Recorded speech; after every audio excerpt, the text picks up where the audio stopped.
Hi hello నమస్తే అండి. ఈరోజు చిలకడ దుంపల్ని వెరైటీగా ఉడకబెట్టుకోవడం చూద్దాం. మనం వాటర్ వేయకుండా ముందు శుభ్రంగా కడిగి ఒక గిన్నెలో తీసుకొని పెద్దగా ఉన్న వాటిని కొద్దిగా మధ్యలో సగం ముక్కలు చేసుకొని పెట్టుకోవాలి. పొయ్యి మీద పెట్టుకొని మూత పెట్టి లో ఫ్లేమ్లో అలా ఒక్క నిమిషమే ఉంచేది.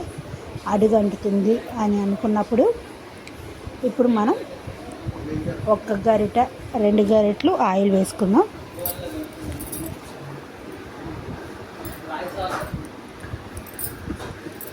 ఆయిల్ వేసుకొని అలా మూత పెట్టుకొని మగ్గించుకోవాలండి.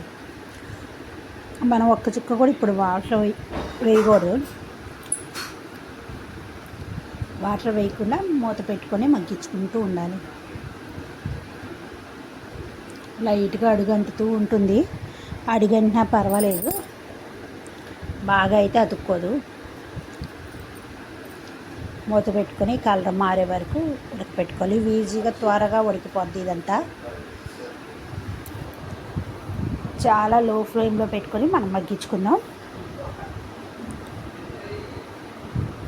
చూసారా ఆయిల్ ఎలా సపరేట్ అయిపోయి వస్తుందో చూడండి. దగ్గర లైట్గా ఉడికిపోయింది. గరిటె దిగుతూ ఉంటే ఉడికిపోయినట్టే.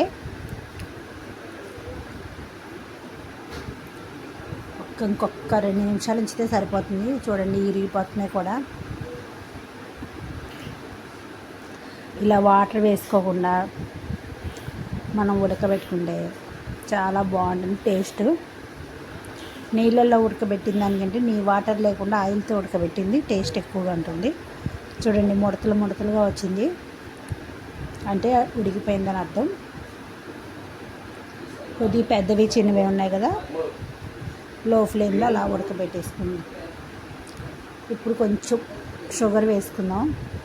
చెప్పాను కదా స్వీట్ దీన్ని స్వీట్ అంటారా, స్వీట్ పొటాటో అంటారా, ఏమంటారు దీన్ని? చిలకడ దుంపల్ని ఇలా పంచదార వేసుకొని కొద్దిగా వాటర్ వేసుకున్నాం. ఇప్పుడు వాటర్ వేసుకుని ఇప్పటి వరకు వాటర్ వేసుకునే పని లేదు. అది షుగర్ కరగడానికి మాత్రమే మనం వాటర్ వేసుకున్నాం. కొంచెం అది షుగర్ కరిగిపోయి ఆటోమేటిక్గా వీటికి పట్టేస్తుంది. అయిపోయిందండి. చిలకడ దుంపలు బాగా ఉడికిపోయాయండి. మొత్తం కూడా పట్టేసింది. మనం వేసిన ఆయిల్ షుగరు మిక్స్ అయ్యి బాగా పట్టుకుంది. నేను కొంచెమే వేసుకున్నాను. స్వీట్ ఎక్కువ తినేవాళ్ళు ఎక్కువ వేసుకోవచ్చండి. ఇంతే, రెడీ అయిపోయిందండి. ఇంకా స్టవ్ ఆఫ్ చేసుకుందాం. మనం ఇలా వేగిపోతూ ఉంటాయి. చూడండి ఆయిల్ కూడా బయటకు వచ్చేస్తుంది. మనం ఫస్ట్ వేసిన ఆయిల్ ఇలా ఉడకబెట్టుకొని టేస్ట్ చేయండి. సింపుల్గా ఒక 10 మినిట్స్లో ఉడికిపోతాయండి. చిలకడ దుంప త్వరగా ఉడికిపోతుంది. నచ్చితే లైక్ చేయండి, షేర్ చేయండి.